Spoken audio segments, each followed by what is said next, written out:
Welcome, villagers, inside the writer's room. This is where we'll dig a bit deeper into the movies Des and I have watched as we discuss what I consider to be the best written scenes and moments in each film, breaking down why they work on the page and screen. While it was Sylvester Stallone's acting chops that catapulted him to superstardom in the 1980s, it's his talents on the page that, to me, make him a true industry legend. There are many reasons why Rocky endures as a cinematic classic, but the most underrated element to its success is Stallone's talents as a screenwriter. The number one job of any screenwriter is to convince their audience that they should care about the story's central character. Stallone mastered that in his Rocky franchise by using multiple techniques to turn a low-level fighter, who moonlights as a collector for the mob, into one of cinema's most beloved underdogs. One technique Stallone uses is what I call echo scenes. These are scenes that are either direct or indirect callbacks to earlier moments in the film or franchise. In the current movie landscape where reboots and reimaginings are all the rage, writers cram their scripts with member berries designed to pull at the nostalgic heartstring of its audience, getting them to think, hey, I remember that.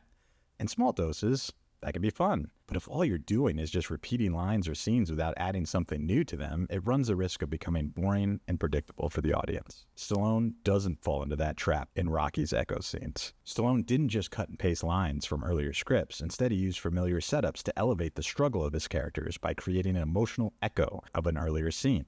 When done right, that's a shortcut to building an empathetic and invested audience. It's like Twain said, history doesn't repeat, but it often rhymes. That's exactly what these scenes do in Rocky. Take our first example. In Rocky 1, Mickey calls Rock a bum in front of the whole gym and moves his stuff to Skid Row. Because you had the talent to become a good fighter, and instead of that, you became a leg breaker. It's a living?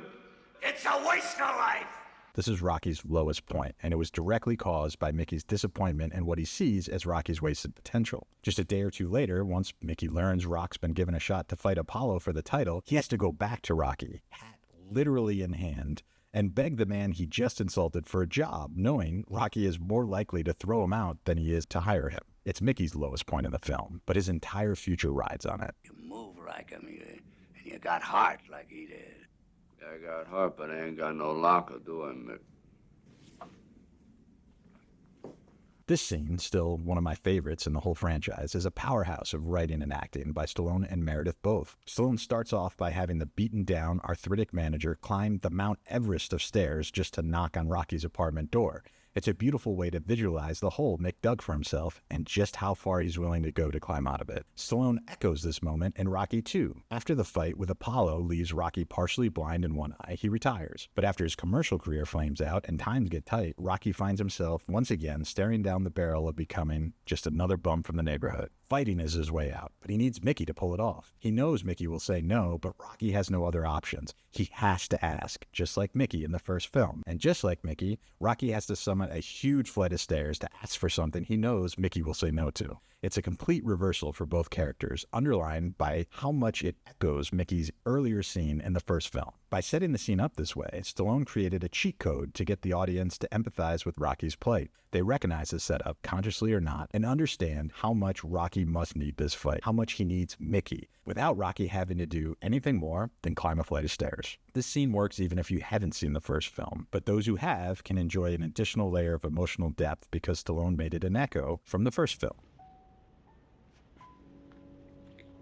Thanks, Mick.